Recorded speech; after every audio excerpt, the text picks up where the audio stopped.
Hello everybody, it's Dan, your friendly fishmonger at dansfish.com, where we're on a mission to humanely source, maintain, and transport aquarium fish to our customers. Today, I have a tour for you. I'm going to show you a wide variety of interesting new fish. These are all fish that were imported, a couple weeks ago, so after 2 weeks, most of them are ready for sale. We always quarantine our fish for at least 2 weeks.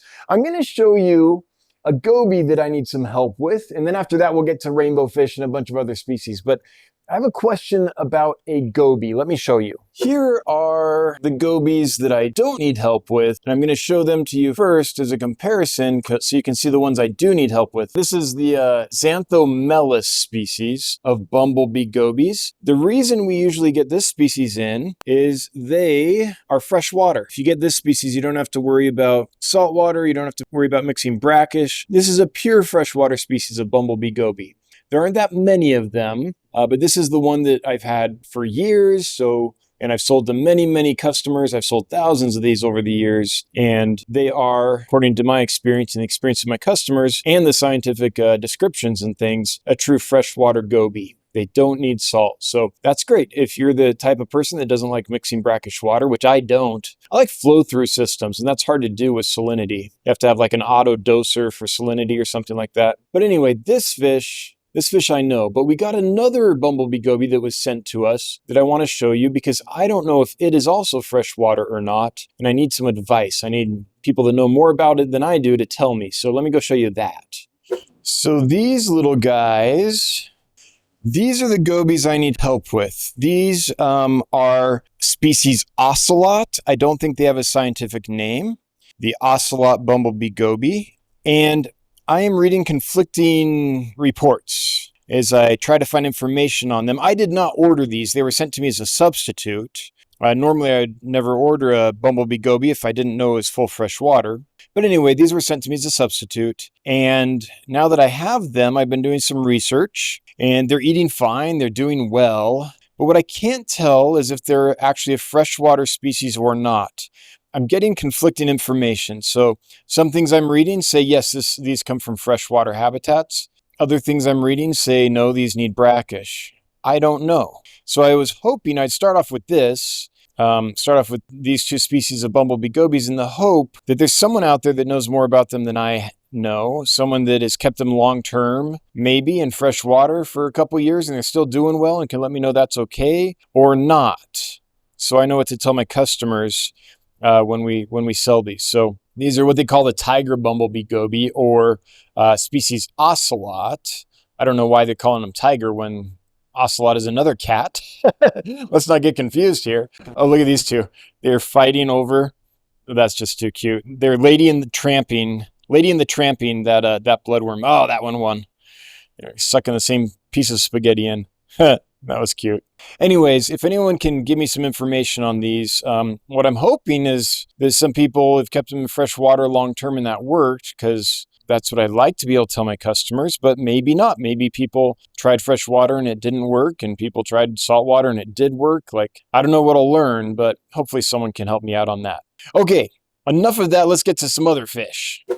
Okay, everybody, these are Boesemani, the Lake Atinjo.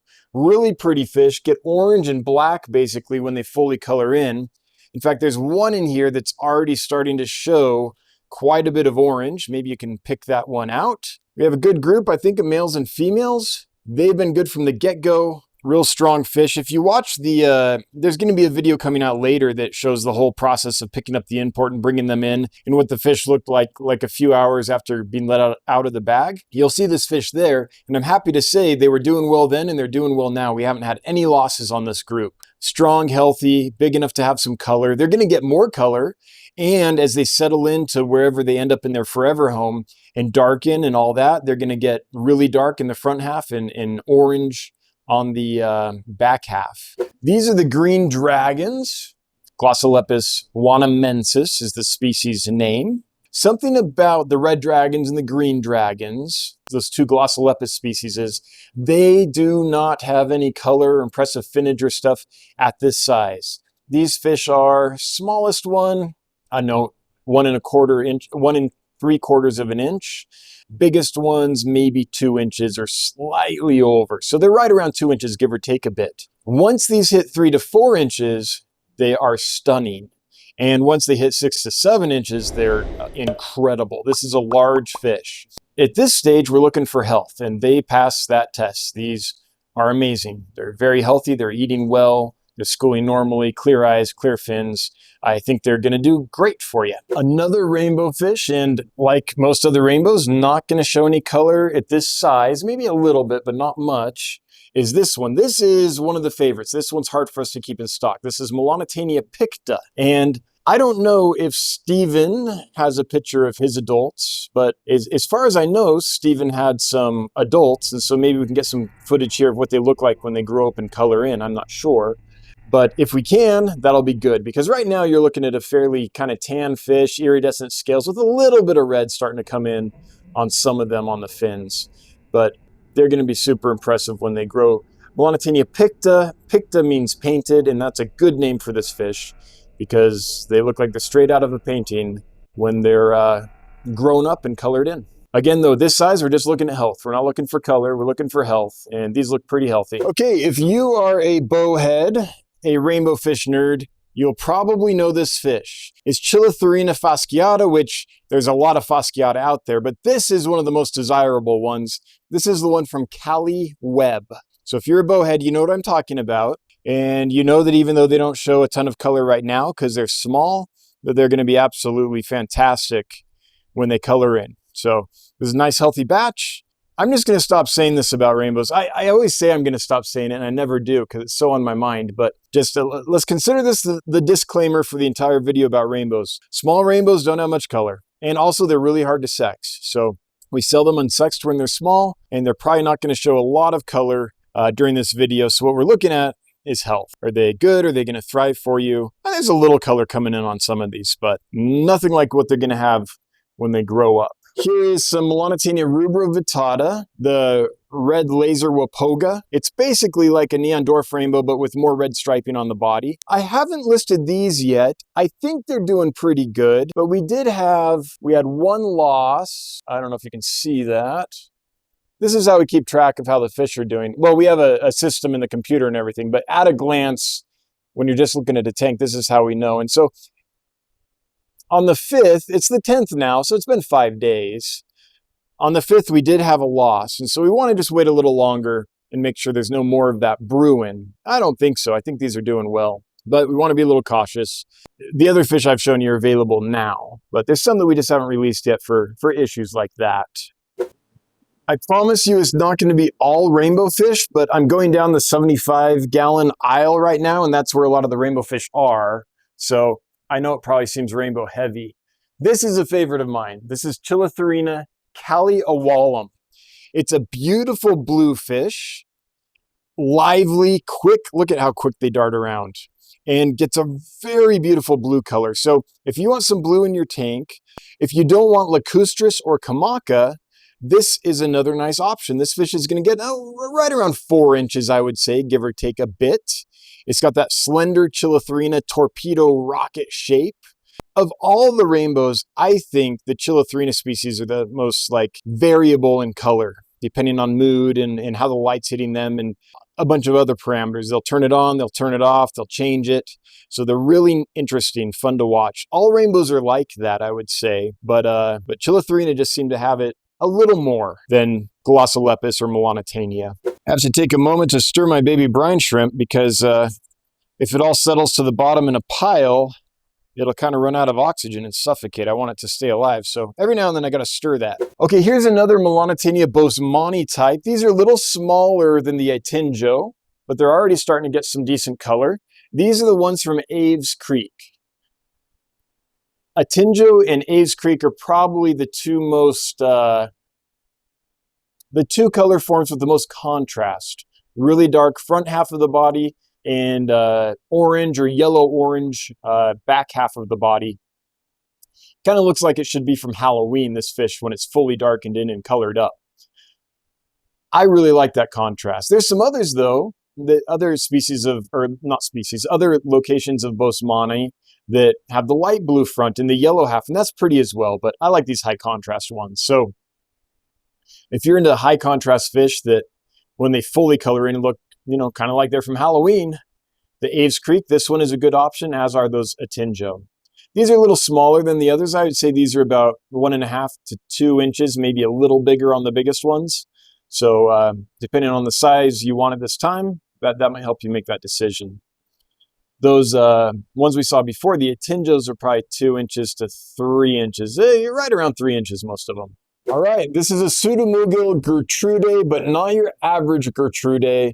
These are the ones from Aru IV, and they've done fantastic for us. We got several in. We had one loss early on, basically when the import landed, and that's it. The rest of these have been rock solid. This fish, the reason I like it, this is one of my favorite forms of gertrudae, is they look all dressed up. The standard aquarium string gertrudae is nice, but this one gets bright orange and yellow tips. The anal fin has a bright tip on it, so does the dorsal fin, so does the caudal fin, and the pectoral fins as well. So to me, this is most gertrudae I would describe as handsome. This one I would describe as beautiful. So this is a fish you don't see every day. This is Glossolepis flavipinnis. It's one of those Sulawesi gobies. And they basically are a dark brown to kind of charcoal blackish fish with a tall yellow dorsal fin. I don't know if both sexes have that or just the males, or if it depends on color and mood and all that, but I think this is an impressive looking fish. We've got a few of them. We don't have many. These guys are hard to get, but we do have a group, and I think that so far they've been healthy for us. This is not a fish I know a lot about, so I'm looking for general fish health. I don't have a lot of advice for you, just because I have never kept this fish long term. I've had it once before and I sold it very quickly. So I've never had this fish long enough to learn much about it, other than to say they'll need a lot of hides. You see all those pipes back there and stuff? These guys are territorial. So you definitely want to have space and plenty of hides and everything so people can get away. I love this dance this guy's doing. You'll get a hierarchy, you'll get dominant ones, and everyone needs their own space. Okay, finally, I've been able to bring in more of these. These are the super blue Emperor Kerri tetras, and they are super blue. Right now, they're still fairly young, but I've had these several times in the past, so I know what's going to happen. In about a month and a half, they'll have grown enough that they are just an absolutely stunning blue color. It's already there. You can probably already start seeing it come in, but it'll get more and more blue as they grow up. Anyway, these guys have been good from the get-go. If you look at our sticky here, you'll see that there was one DOA when they arrived, and that's it. No other problems since then. In this tank, this is also super blues, no problems at all. So that's 200 super blues. One came in DOA and everyone else appears to be in good health. This fish here is the orange lemon Bolivian tetra. As far as I know, it's the same species as your standard lemon tetra that we've known and loved in this hobby for decades, but this is a different location and they do turn orange when they mature. This is another group of young fish. Right now they have some orange, they're mostly yellow. But I have seen these full grown as well. I've had several batches of these in, so I know you're in for a treat. I know that once they grow up a little bit, I'd say we're a month and a half out, they're going to be a nice orange fish. All right, this fish is commonly called the blue ribbon tetra. It's a Hyphessobrycon species. I'm forgetting the actual scientific name. Is it Melanotaenia or something like that? I can't remember, but on our website, they're listed as the blue ribbon tetra.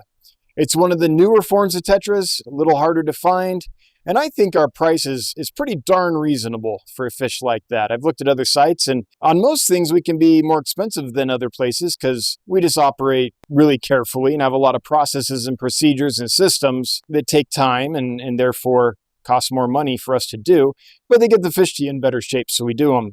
On this one, though, I think we're right in the ballpark. I think we're about the same price as most of the competitors, so you're going to get a high quality fish and you'll get it at a good price. And these are aquarium bred and raised. Almost all the fish I'm showing you today are bred and raised in aquariums. So you're not impacting the wild populations by, over collecting. And you're more likely to get healthy fish, in my experience, if they're aquarium bred and raised than collected in the wild and going through that whole process. Now, I don't want to make it seem like you can't do that sustainably. You can. I really like Project Piaba and other organizations like it that are managing fisheries responsibly. But in general, in my experience, as someone that brings in lots of fish and has to get them healthy before I can sell them to my customers, I generally have less problems with the aquarium bred fish than fish that are collected from the wild. And I think it's just the supply chain is kinder to them. Anyway, you can already see the blue coming in. Here's the blue ribbon tetra. Rant over. Let's go to the next fish. I absolutely love these two gobies I'm about to show you. I want to squee like a little girl in junior high. I'm so excited about these. This is Stiphodon rudularius, one of the most colorful freshwater fish in the world, and they're not even truly colored up yet. They get even better than that. But look at that. Look at that bad boy there. I'm going to pan across so you can see it's not just him. Even the ones that aren't colored up that much are still nice and pretty, and they're just going to get better and better as they settle in more. Bright blue heads, bright blue faces, a lot of neat patterning on the body and on the fins. Like, look at that dorsal fin with the black margin on it and that bright red color. And look at the bellies. These guys have not even eaten yet today. Well, they've eaten what they can scrounge up. They kind of graze, but they haven't been fed yet today. And that's not even one of the big ones. And look at the belly. Like, that's what I want to see right there. Nice, fat, happy Stiphodon gobies. And then down here's another one that makes me want to squee like a junior high girl. This is Stiphodon anniae. Let me just pan across so you can see them all. Very similar looking to the rudularius, but different species. Same kind of basic scheme, blue on the face, red on the body, lots of neat patterning and lace work, but a different species. And again, belly time. Look at that. Haven't been fed today. Nice bellies. Nice solid poop on that one that I just scared. Yeah, I am excited about these. Oh, here we go. Look at that guy that just came into frame. You can see his face straight on. Stiphodon rudularius and Stiphodon anniae, been favorites of mine for a long time just because they're so darn pretty. And they have all that goby behavior. The clowning around, the clinging to glass. They have suction cups for their pelvic fins, their ventral fins are suction cups. They can climb things, and they're just fun fish. I really like them a lot. They're endlessly entertaining, and then you get that color with it, and it's a hard fish to beat. And it's a true nano fish. Those guys are only going to get, I'm going to say 1.5 inches would be a big one. All right, try to coax out these borellii with some bloodworms. Let's see if that works. Now, their tank isn't completely clear. I washed that tank out, and then we did some work on the system earlier today, and I just got water flowing back to these aquariums right before I started taking this video. And so it's kind of stirring things up. So I'm sorry about that. I know it's not the clearest water at the moment, just slightly cloudy, but there they are. Borellii looking good. No losses. I can tell just at a glance that there haven't been any losses, and they're good size, eating well, good fins, good eyes. Like, it's a good batch. So Apistogramma borellii, for those that like apistos. I've got a couple other apistos to show you too. Look at them all under the plate with their little heads poking out of the plate and the pipes. Come on, guys. It's okay. It's okay. You're in a safe space. Come on out. Come on out and eat. That's just too cute. All right. These are Apistogramma agassizii. What, double red, I think is what they're called, or agassizii red. I'm not sure exactly. Again, no issues. Any losses would be recorded on that sticky note there. We're high-tech here. Actually, it's funny. We are really high-tech in a lot of ways. Our water system, the software we build, all that stuff is pretty high-tech. For a fish store, we're freaking space age. But sometimes low-tech is the best. So if you want to just glance at a tank and see how it's been doing how those fish have been doing since they got here, you can just glance at a sticky, and if there's notes on it, you know something's going on. And if there's not, you know you're in the clear. So just at a glance real quick, you can kind of get a a brief summary. And then if you need more information, you can go dig into the computer on the spreadsheets and see the more detailed health records and things. But yeah, low tech works really well sometimes. Okay, we're on Cichlid row here, and the last apisto I'm going to show you is cacatuoides. They call it mega orange. This is a new one to me, not cacatuoides, but the mega orange color form.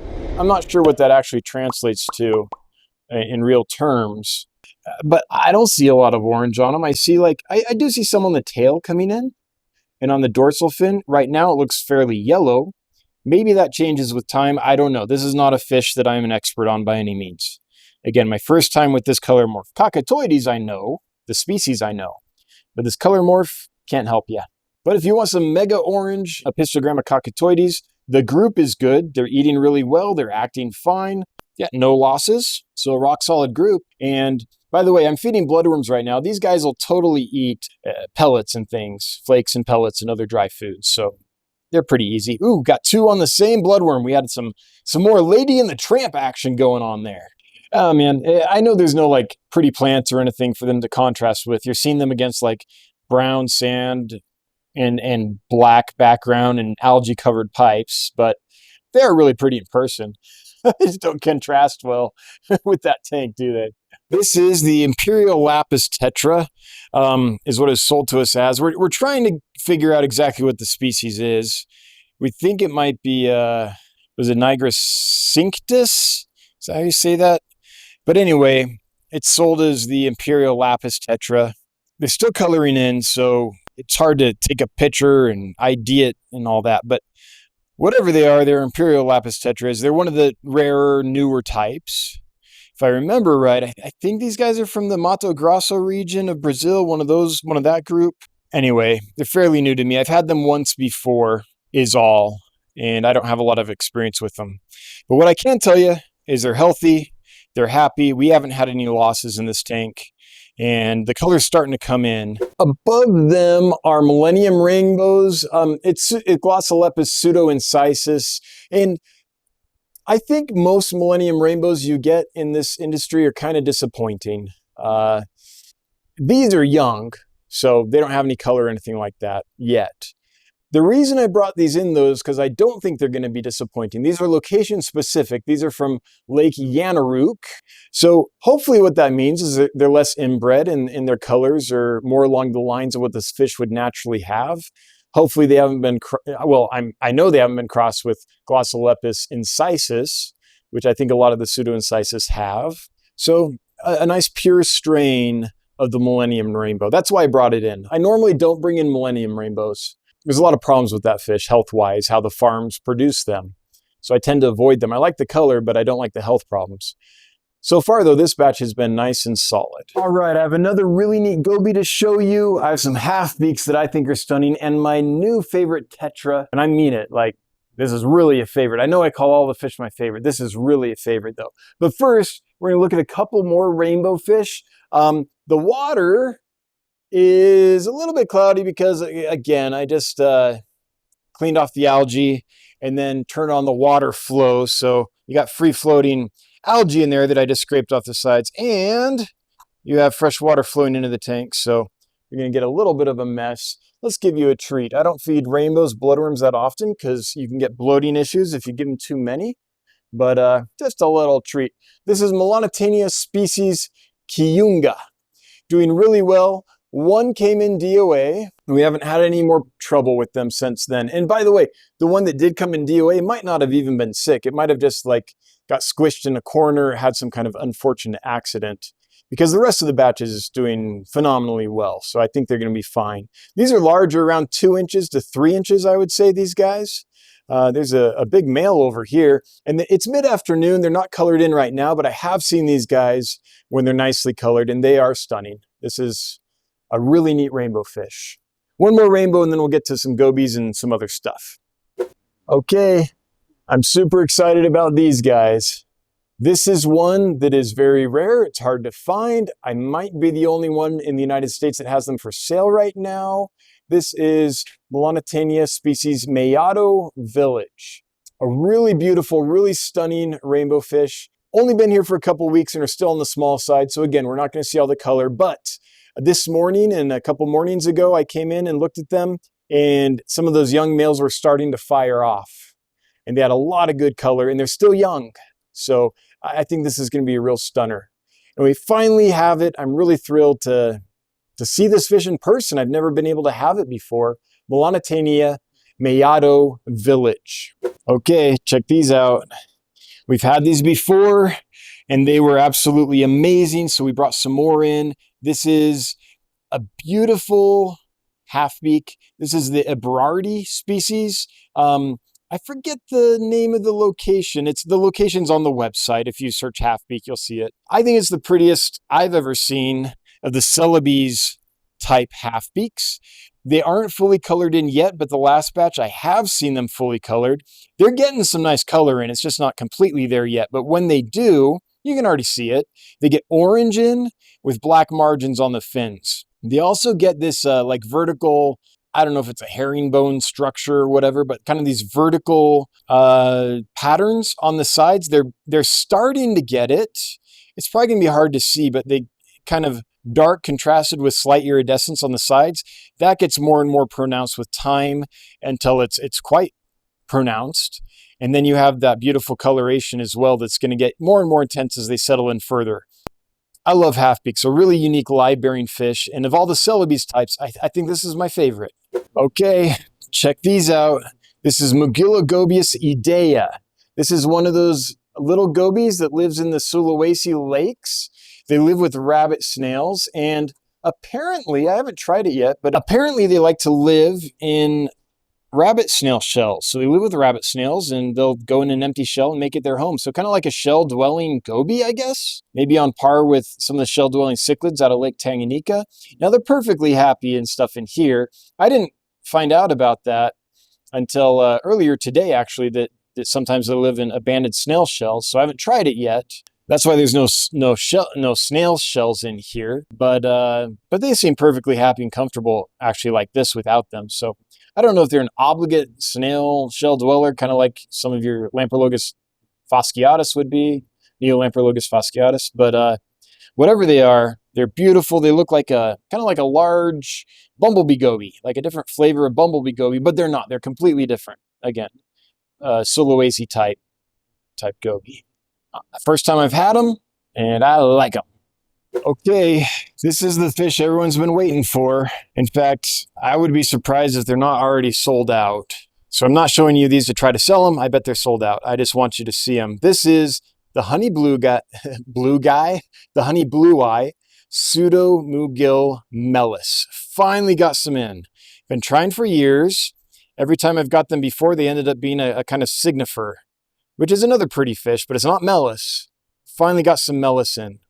They are doing fantastic. They're really small, so they aren't fully sexed out yet, but I did see 3 in there that have enough black margin on the fins that I'm sure they're males. The rest, I don't know if they're males or like immature males or females. Thrilled to have these. It's been forever. I really hope that some of the people that buy them can breed them, and we can start distributing this fish and get it more established in the United States, because it's such a beautiful Pseudomugil, and you can hardly get it. It's super rare. All right, I'm going to show you a tetra. And before you're like, a tetra?